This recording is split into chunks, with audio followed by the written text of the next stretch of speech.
I think we hear all the time about powers of attorney and how important it is to get a power of attorney for your Mhm. mom, your dad, for both of them. Sometimes people don't get those, especially don't Mhm. get them in time. And then guardianship comes into Mhm. play. And that can be very confusing. Very confusing. And sometimes people think like, oh, let's just go get one. And it's not necessarily that simple. So we today are going to talk to two attorneys. We have Colin Norman and Laurel Smith, both of Kean Miller, based in the Houston office of the law firm. Thanks so much for being with us here today, because we get so many questions or mentions about, oh, just go get a guardianship. That'll be the way to help our aging parents. And it's really not necessarily that easy. And so, Colin, let's just start with the very simple explanation of what is a guardianship. Sure. So, guardianship is a part of the conversation when you're talking about how to care for an aging parent, but it's a part of the tool belt that adult children can use. But I wouldn't say it's necessarily the tool that they want to go to immediately. You might think of it like a hammer or even a sledgehammer. It's kind of the last and the best option Yeah. when other alternatives that are out there aren't going to be providing all of the care for the aging parent. It's a court process at its core, where you're basically asking a court to decide that this aging parent can't take care of themselves, whether it's their own kind of healthcare decisions or well-being decisions, or you're talking about their financial decisions and taking care of their property. And you need to have someone appointed to take over that decision-making process in the best interests of the adult. Mm-hmm. And it was sometimes we hear terms like conservatorship sort of interchanged. Those are not necessarily the same thing. That's right. Yeah. And in Texas, so you hear conservatorship and guardianship kind of, used interchangeably, but in Texas specifically, conservatorship just refers to the relationship between a minor child and an adult, talking about custody Mm-hmm. more often, whereas in other states, conservatorship might be more akin to what's called a guardianship of the estate, where you're Mm-hmm. talking about the property and assets of an incapacitated person. But in Texas, we just call that a guardianship. In this case, a guardianship of the estate. Okay, so some of it's going to depend on what state you're in as far as what Yeah. term you used. Yeah. Okay. Laurel, a lot of people get a power of attorney. If you wait too long, you need the guardianship. Is there a reason why you don't worry about a power of attorney and just get the guardianship? Or is it better to go ahead and get the POA? I think it's important to assess what your situation is like. If your loved one is already far in advanced Alzheimer's, for example, there might be some concerns about whether or not that person has even the ability to execute a power of attorney.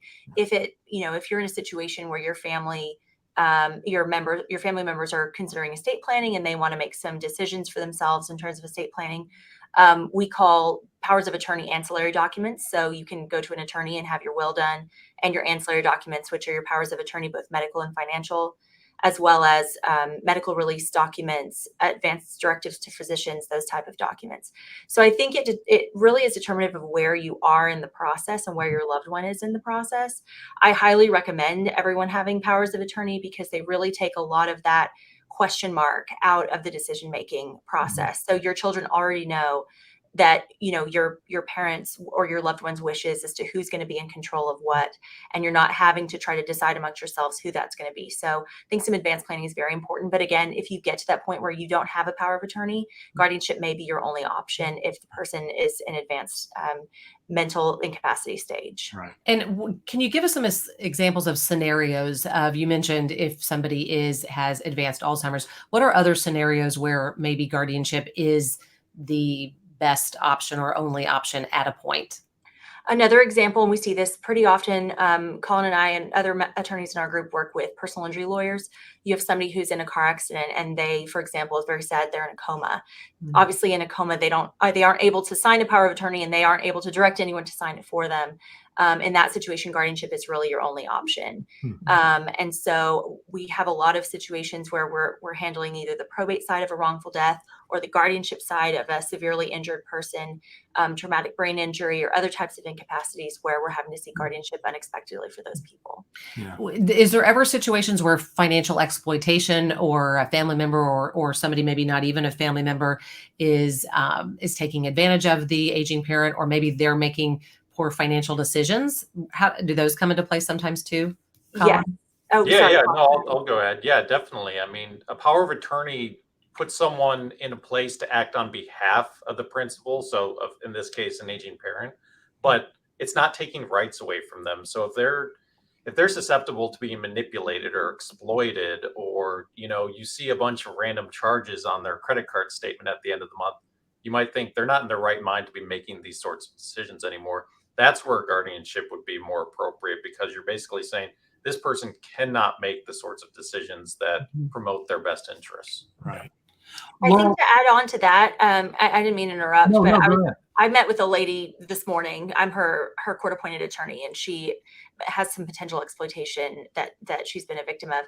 And I think what's important too is when you have a power of attorney, just because you have one doesn't eliminate the need for guardianship necessarily if that power of attorney is not a suitable, less restrictive alternative. Right. Meaning, if somebody is a power of attorney, we see this fairly frequently, sadly. Someone is agent or power of attorney for their family member, but they're not spending their money wisely.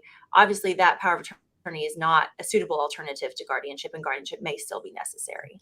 Because the power of attorney gives me authority to help make decisions for my mom, for instance, but it doesn't keep my mom from making decisions also, though, right? Exactly. It doesn't keep your mom from making certain decisions, being catfished, being scammed, etc. And it also doesn't protect, I'm not saying this is something you would do, but it doesn't protect that person necessarily from the agent who is making decisions for them, because maybe they aren't able to realize that exploitation is occurring. Gotcha. Okay. Yeah. So it can, so having the power of attorney is often sort of your first line of protection, if you will, for your parent. But you might need more. But it's not always the end all be all. That's right. Okay. Interesting. Yeah. Let's talk about the process, because to me, we've gotten powers of attorney for ourselves and for our kids. And our parents already have them as well, but it's simply, finding an attorney, sitting down with them, getting it drawn up, signing it, you're done. You have the power of attorney when you need to enact it. But it's a little tougher when you're going through guardianship. Can you talk about those steps? Yeah, totally. So if you're at the guardianship point of the conversation, in most cases, you probably already considered a lot of the alternatives and decided, this isn't really going to work. Like with most things, when you're talking about the legal rights of someone, it's a process that involves a lot of communication. That's something that we stress to any, adult children who are considering this for their aging parents, is you want to involve both the parents and other family members in the conversation. If you get to the point where you feel like these other alternatives aren't really going to do it in terms of, providing for the welfare of your aging parent or their living situation, or getting their, financial affairs taken care of, then you proceed to that guardianship point.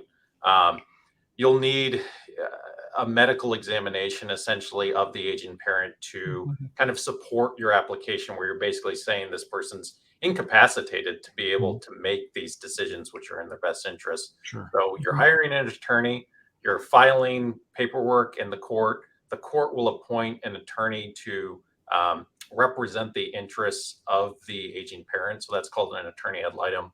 And Laurel actually does that quite a bit, so I'm sure she can offer some really valuable insight on that. Potentially, the court could also appoint a guardian ad litem, who's a person who represents the best interests of the aging parent, which is a little bit different than someone who's advocating just on behalf of the aging parent.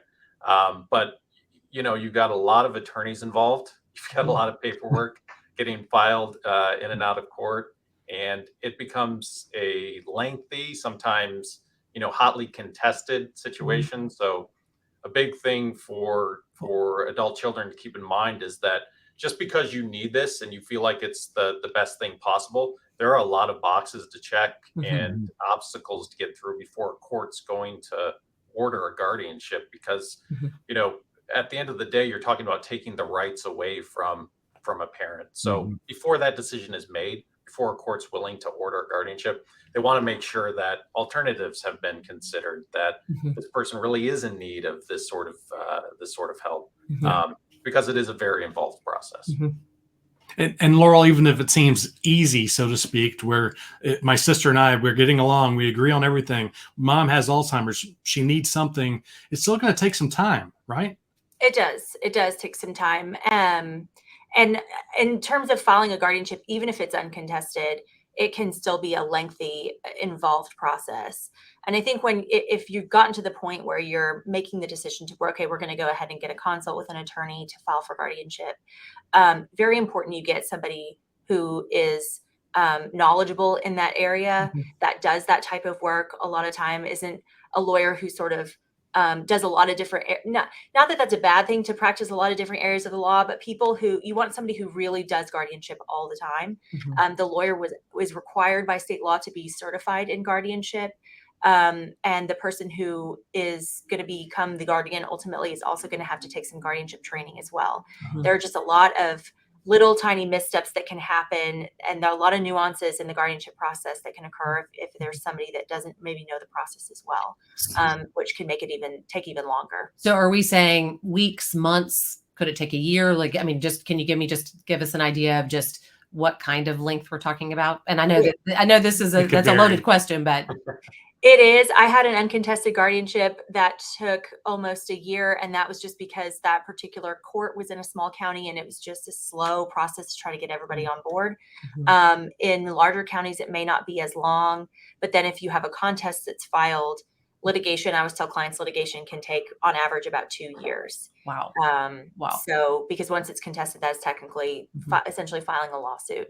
And who would contest potentially? Is it the parent itself, the parent themselves, who are saying, no, I am capable of making decisions, and or a sibling, or where would those people be? Yeah, I mean, the person who you're seeking the guardianship over, for sure, they won't necessarily do it. And because they'll have what's called an attorney ad litem to represent their interests, that person will walk them through, the pros and the cons, their legal options, and try to figure out what's going to be the best course for them from a legal perspective to respond.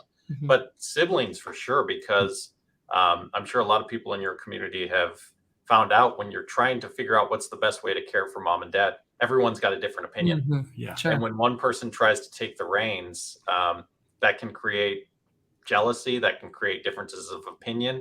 It can create, all sorts of conflicts potentially that come up. So you do see that in that scenario. And then also the spouse of the parent that you're seeking a guardianship over. I have a matter right now where, we're representing the daughters who are trying to get a guardianship over their mother, and the mother's husband is trying to contest that because he's saying, I've been married to this person for a very long time. I think I have their best interests in mind. And so you can get contests from, variety of different angles within the family, but it can become a very just hotly litigated matter for sure. So when you have a case like that, when it's just the parents signing the power of attorney, they get to choose. They say, okay, Kim's going to be in charge. Sorry about the brother, but he doesn't get to do it. Kim gets to do it, and mom signs it all. But when it's a guardianship, is it up to the judge? Does the judge decide who does everything? Or who the guardian is? Who the guardian is?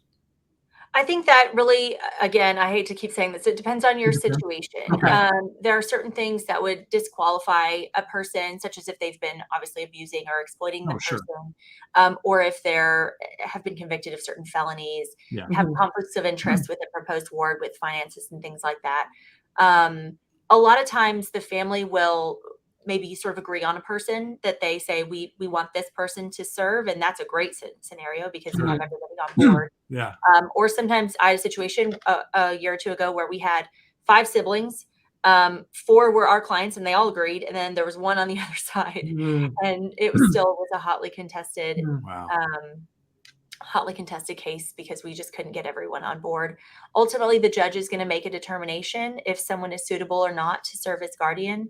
And in some cases, if everybody's fighting, and in a lot of cases, actually, the judge will appoint a neutral person to serve, a neutral family member. If there isn't one, a neutral third-party attorney to be that guardian. So the judge is basically having to decide 2 things. Is what I think I'm hearing is, one, is the person does the person need a guardian, and making that determination, and then second, is the person who is requesting the guardianship the right person to potentially be the guardian?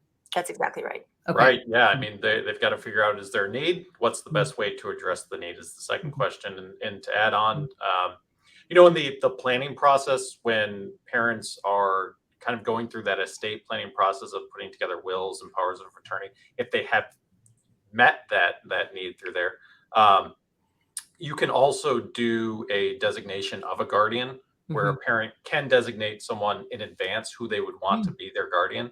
It's not necessarily determinative. The court could decide otherwise who should be that person, but that can help kind of address the question and to hopefully resolve maybe some of the issue about which person should be appointed at the end of the day.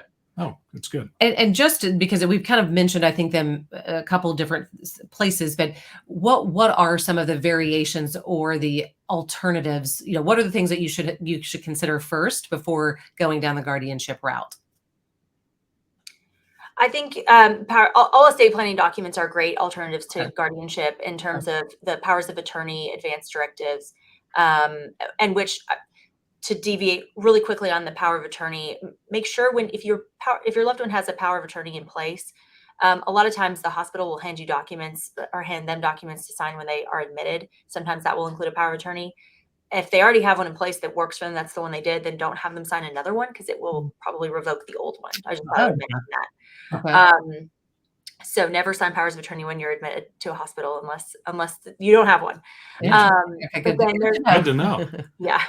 And then there's also additional supports and services through government programs. There's all different kinds of things. I know, for example, like we're talking a lot about Alzheimer's, but guardianship really can encompass a lot of different scenarios, including developmental disabilities and those types of things. There are lots of programs for intellectually disabled persons that are programs that they can participate in and really advance their lives, employment programs. There are, so many resources that people can go to and try to really better the person's life without hopefully needing a guardianship. And if the guardianship is really, like Colin was saying earlier, a last resort to all of these alternatives, and often it's necessary. There's a lot of other things that can be considered before that step is taken. Yeah. So once you have this guardianship in place, it's been approved by the judge, you know who the guardian is. What's the process after that? Because my understanding is you have to go before a judge for all kinds of decisions. Is it something that you have to do quarterly? Is it something that you do every time there's just, a bank transaction, or, when do those steps, which again are going to require an attorney to be present, correct? Yes. A guardian is always required to have counsel because you're a fiduciary for the ward essentially. And so they require you to have a lawyer. I think the most oversight that people really experience as guardians is related to guardians of the estate. A guardian of the person is responsible for residential placement, care, providing food, clothing, shelter, medical, services as necessary, taking to doctor's appointments, that type of thing. You have to file as a guardian of the person an annual report on the well-being of the ward with the court. So it's just one annual filing. They have a form online. It's a fairly simple process. I have clients, I just help them do that every year and get it on file. Guardian of the estate is more challenging because you do have to ask for court approval for certain things that you do. You have to file an accounting every year. You have to ask for a certain budget to expend funds. There's a lot more oversight that really goes into that, I think, process, being a guardian of the estate, managing money, than it does, than just day-to-day physical care of the person. Yeah. And you just brought up a point too. There are different types of guardianship. So you could be a guardian of just the person and or a guardian of the estate as well, or one or the other. That's Right. Okay. Right. Yeah. It depends on, how much can the ward participate in either their kind of healthcare and well-being decisions versus decisions having to do with, their property and their assets. And, another alternative is kind of when you're already in the guardianship process is potentially you can set up through the court a management trust where that kind of alleviates some of the duties and responsibilities through a guardianship of the state in terms of having to go to the court every time you need to make a decision with regard to the property of the ward. And that it helps make the process just a little bit, if not necessarily easier, just less cumbersome and having to go to the court all the time. So when you say that, like how often could you need to go? I mean, Laurel, you mentioned that, once a year you definitely have to file kind of an update annually. Are there other scenarios though where you could be going every quarter or even more often than that? Go ahead. Colin, Oh, okay. It really just depends on the needs of the ward. In some situations, for example, if you have an easy estate, Mhm. the ward has maybe a house that needs to be sold and a few $1,000s in the bank. You're going to ask the court, for example, for a budget for that person. You're going to Mhm. ask for authority to sell their house Mhm. because they're probably not going to go back and live there anymore if they are needing 24-hour care. Mhm. And that the funds from that sale are going to help fund their care. Mhm. So that's a fairly after that, you've got your budget approved and you're just paying bills a monthly. So you Mhm. may just be filing your accounting after that.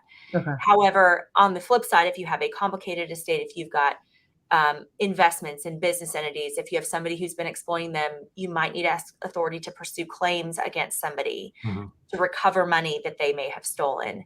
If you have multiple properties and you need to sell multiple properties, it really just depends on the complexity of the estate Okay. and what needs to be done to maintain it. Okay. Yeah. Which leads me to my last question, and I'll use my mom as an example. Again, luckily my dad is still alive, so no worries about it. But if it was only my mom, if she didn't have the power of attorney and she does have severe Alzheimer's, if we needed to get a guardianship, but if she had $1 million in the bank, then it's like, okay, let's do this and let's take care of things. But if she had $10,000 in the bank, that's all she had. She was living off that for the rest of her life, however long that's going to be. At what point do you go, okay, I've got to do something. I can't afford guardianship. What else can I do? It depends on where you live. I think I mentioned earlier, there are some state-run guardianship programs Mhm. where if you don't have a family member that can take on that role, hopefully most people would have at least one family member who could serve as guardian. Yeah. If the person runs out of money and they're totally indigent and they could go on, state medical services to Mhm. rely on their care, unfortunately, those facilities are not as good as some that you would pay for out of pocket that are privately run.